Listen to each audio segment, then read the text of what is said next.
आज के वीडियो में हम देखेंगे magnetic field due to a straight current carrying conductor. तो इसके लिए हमने कंडक्टर कंसीडर किया ए बी, और इस कंडक्टर में बी से ए की डायरेक्शन में करंट फ्लो कर रही है आई, और इस करंट की वजह से इस कंडक्टर के अराउंड एक मैग्नेटिक फील्ड क्रिएट होगी।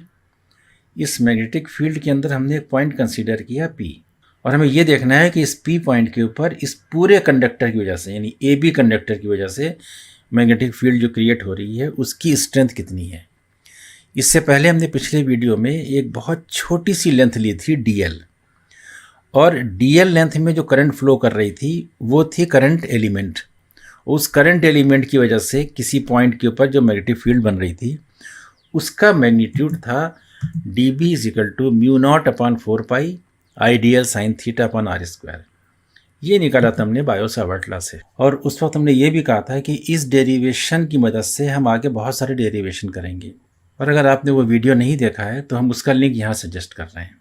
तो यहाँ पर हमको निकालना है कि इस पूरे कंडक्टर की वजह से कितनी मैग्नेटिक फील्ड बन रही है। तो पहले हमने ये मान लिया कि इस पी पॉइंट की इस कंडक्टर से परपेंडिकुलर डिस्टेंस ए है, तो ये ए डिस्टेंस पर ऐसे कई पॉइंट हो सकते हैं, यानी यहाँ भी पी पॉइंट हो सकता है, इसकी डिस्टेंस भी देखिए ए है, यहाँ भी हो सकता है, यहाँ भी हो सकता है, यहाँ भी हो सकता है।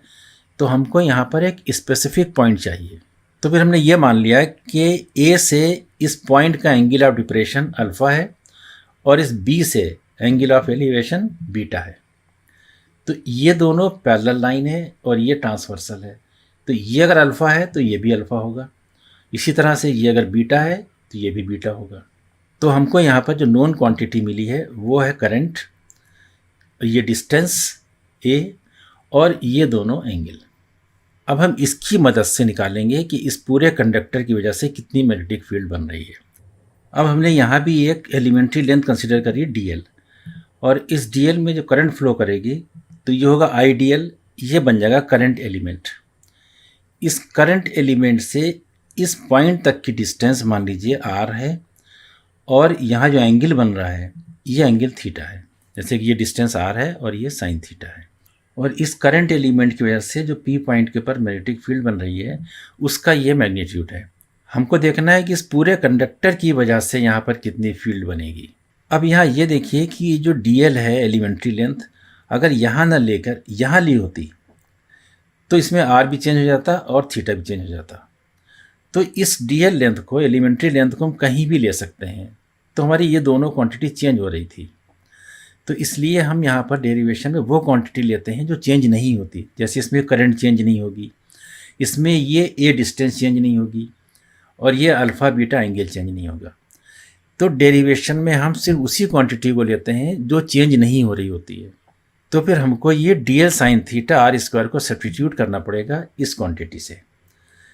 तो इसके लिए हमने पहले ये कंसीडर किया कि सी पी के ये जो एंगल है ये एंगल फाई है, और इस ट्रायंगल के अंदर यानी के सी पी ये जो पूरा राइट एंगल ट्रायंगल है इसके अंदर एलिमेंट्री लेंथ की वजह से जो एंगल सब्सटेंड हो रहा है वो डी फाई है। अब डी एल साइन थीटा को सब्स्टिट्यूट करना है, तो डी एल तो ये है और थीटा एंगल ये है, तो साइन थीटा का मतलब यहाँ पे कोई राइट एंगल ट्रायंगल होना चाहिए। तो यहाँ से ये के पी लाइन के ऊपर एक परपेंडिकुलर ड्रॉ कर दिया एम एन, तो ये एक छोटा सा राइट एंगल ट्रायंगल बन गया। इस ट्रायंगल को पहले कंसीडर करते हैं, इसको इनलार्ज कर लेते हैं यहाँ पर।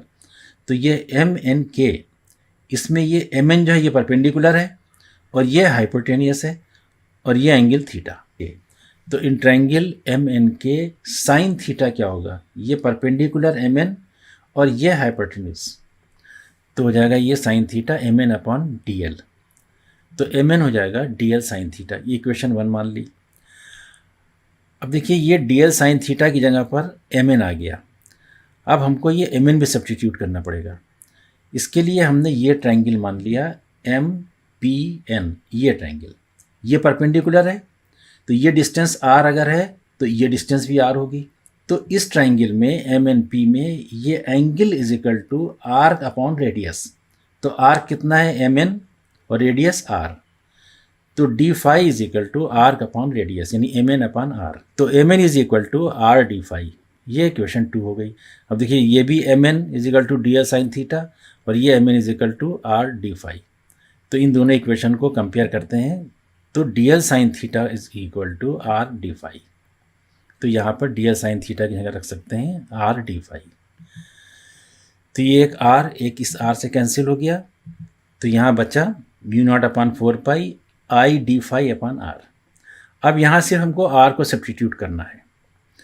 तो आर के लिए हम ये देखते हैं कि ए और आर के बीच रिलेशन क्या होगा। ये पूरा एक राइट एंगल ट्रायंगल है, यानी सी पी के, ये राइट एंगल ट्रायंगल है।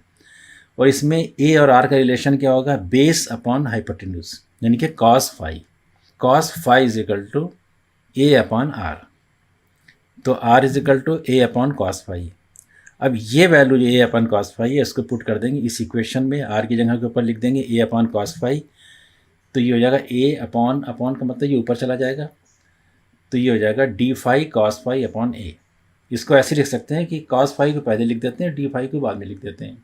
अब ये जो मैग्नेटिक फील्ड मिली है ये एक करंट एलिमेंट की वजह से मिली है। तो टोटल मैग्नेटिक फील्ड हो जाएगी, इस डी बी को इंटीग्रेट कर देंगे। तो इसको इंटीग्रेट करेंगे, यहाँ पर लिमिट क्या रखेंगे, इसको इंटीग्रेट कर रहे हैं हम फाई की रिस्पेक्ट में। तो देखिए ये यहाँ पर अगर कोई एंगल ऐसे ऊपर की तरफ जा रहा है इस डायरेक्शन में तो ये पॉजिटिव होता है, और जो एंगल नीचे आ रहा होता है ये निगेटिव होता है। तो ये एंगल अल्फ़ा जो है ये पॉजिटिव है और ये बीटा निगेटिव है। तो हम फाई की रिस्पेक्ट में इंटीग्रेट कर रहे हैं। तो इस तरह से ये डी फाई एंगल, मान लीजिए यहाँ पे होता है डी फाई, यहाँ भी डी फाई, यहाँ भी डी फाई, इस तरह से सारे डी फाई को हम ऐड कर देंगे।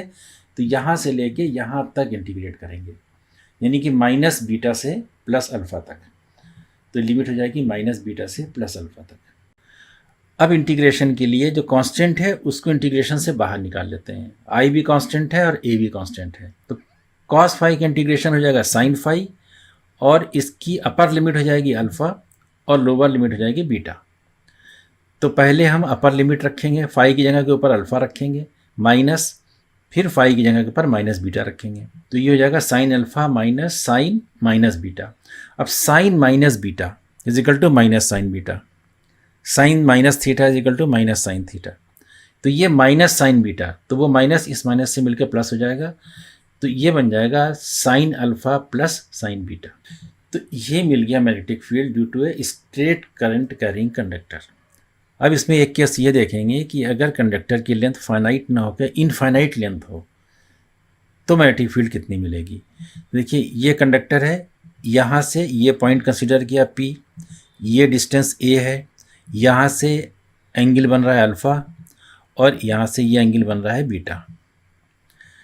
अगर इस लेंथ को हम बढ़ा दें और इस डिस्टेंस को ना बढ़ाएं, इस लेंथ को बढ़ा रहे हैं खाली, तो ये एंगल बढ़ जाएगा। लेंथ वही है, ए है, यहाँ भी ए है, यहाँ भी ए है, ये खाली हमने कंडक्टर की लेंथ को बढ़ाया तो ये दोनों अल्फ़ा बीटा एंगल बढ़ गए।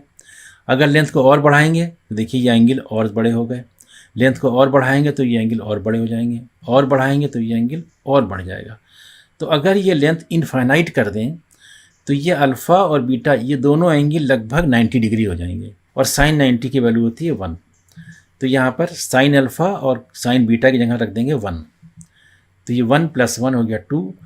तो ये निकला ये मैग्नेटिक फील्ड इस कंडक्टर की, जो इनफाइनाइट लॉन्ग कंडक्टर है, उससे ए डिस्टेंस के ऊपर किसी पॉइंट पर मैग्नेटिक फील्ड की स्ट्रेंथ इतनी होगी।